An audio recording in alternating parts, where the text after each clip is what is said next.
Welcome to my channel code with Kashif. Python के इस tutorial में हम स्ट्रिंग के अंदर स्लाइसिंग को पढ़ेंगे कि स्ट्रिंग स्लाइसिंग क्या होती है। इसके लिए सबसे पहले हम देखते हैं कि स्ट्रिंग्स के अंदर जो इंडेक्सिंग होती है वो क्या चीज़ होती है। अब फॉर एग्ज़ाम्पल ये KASHIF एक नेम के अंदर एक वेरिएबल है, नेम वेरिएबल है, उसके अंदर ये नेम पड़ा हुआ है काशिफ। अब इसमें जो K है वो 0 इंडेक्स पे है, जो A है वो 1 इंडेक्स पे है, S 2 इंडेक्स पे है, ये 3, 4 और 5। तो जब भी इंडेक्सिंग स्टार्ट होती है स्ट्रिंग की वो 0 से स्टार्ट होती है। तो फॉर एग्ज़ाम्पल मुझे यहाँ से सिर्फ K प्रिंट करना है, तो मैं कैसे करूँगा, मैं लिखूँगा प्रिंट। अगर मुझे पूरा नेम प्रिंट करना है तो मैं यहाँ पे लिख दूँगा नेम, और इसको अगर मैं रन करूँ तो ये मेरे पास पूरा नेम प्रिंट होके आ रहा है। लेकिन मैं चाहता हूँ मैं नेम का सिर्फ फर्स्ट अल्फ़ाबेट जो है वो प्रिंट करूँ, फर्स्ट कैरेक्टर जो है वो सिर्फ प्रिंट करूँ। तो मैं यहाँ पे ब्रैकेट डालूँगा, जो बिग ब्रैकेट्स होती हैं, और यहाँ पे इंडेक्स का नंबर दे दूँगा। तो मैंने आपको बताया जो स्ट्रिंग का इंडेक्स होता है उसका स्टार्टिंग पॉइंट जो होता है वो 0 होता है, तो मैं यहाँ पे 0 लिख दूँगा।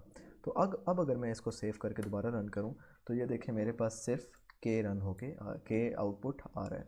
अगर मैं यहाँ पे फॉर एग्ज़ाम्पल आई प्रिंट करना चाहता हूँ तो आई कितने नंबर पे है, 1 2 3 4 5 5 नंबर, फिफ्थ नंबर पे है, तो मैं यहाँ पे 5 लिख दूँगा।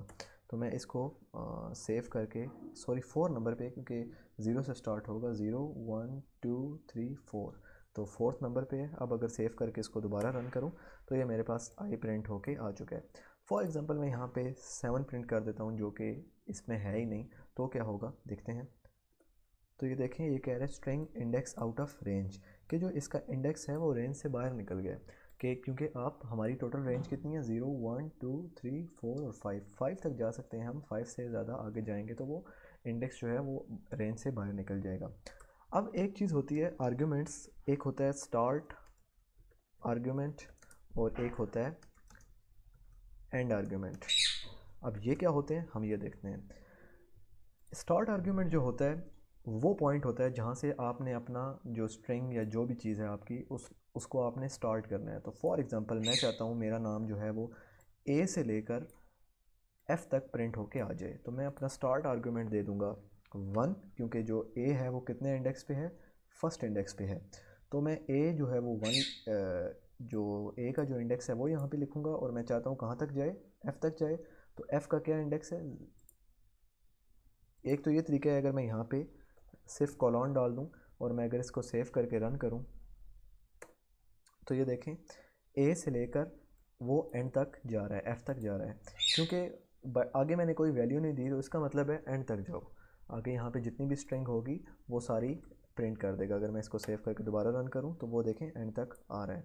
लेकिन मैं चाहता हूँ कि वो मैं उसको एंडिंग पॉइंट भी देना चाहता हूँ, तो मैं उसको आई तक लाना चाहता हूँ फॉर एग्ज़ाम्पल। तो मैं यहाँ पे लिखूँगा आई कितने नंबर पे है, 0 1 2 3 4, फोर नंबर पे है, तो यहाँ पे मैं 4 लिख दूँगा।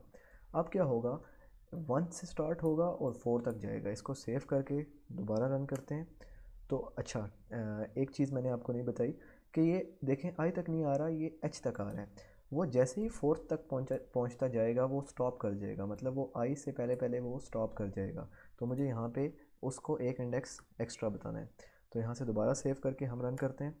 तो ये देखें अब आप ASHI प्रिंट होके मेरे पास आ चुका है। तो इस तरह हम आर्ग्यूमेंट्स देते हैं, स्टार्ट आर्ग्यूमेंट और एंड आर्ग्यूमेंट। एक और होता है स्टेप आर्ग्यूमेंट, कि हमने कितने स्टेप मूव करना है, वो भी हम अभी देखेंगे। फॉर एग्ज़ाम्पल मेरे पास जो है नेम के अंदर KASHIF और यहाँ पे कुछ और भी है, 3 बार F है। तो मैं चाहता हूँ कि जो नेम है वो दो दो कैरेक्टर्स जो है वो जंप करके मूव करे। तो मैं यहाँ पे 2 लिखूँगा और यहाँ पे इस तरह कर दूँगा कि एंड तक जाए। सॉरी, यहाँ पे मैंने 2 लिखना है। अब ये देखें क्या हुआ है बेसिकली, कि ये मेरे पास मैंने कहा कि एंड तक जाए, कि अपना एंड आर्गूमेंट तो मैंने खाली छोड़ दिया कि वो एंड तक ही जाए, लेकिन कितने स्टेप मूव करे, वो दो दो स्टेप्स की जंप उठा कर जाए।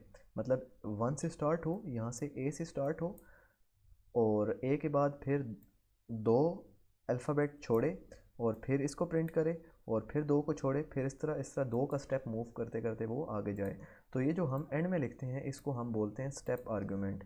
ये कम ही यूज़ होता है, लेकिन फिर भी मैंने सोचा आपको बता दूं कि हम कितने स्टेप उसको मूव कराकर आउटपुट अपनी लाना चाहते हैं। तो इस तरह हम स्टेप आर्गूमेंट, स्टार्ट आर्गूमेंट और एंड आर्गूमेंट यूज़ करते हैं।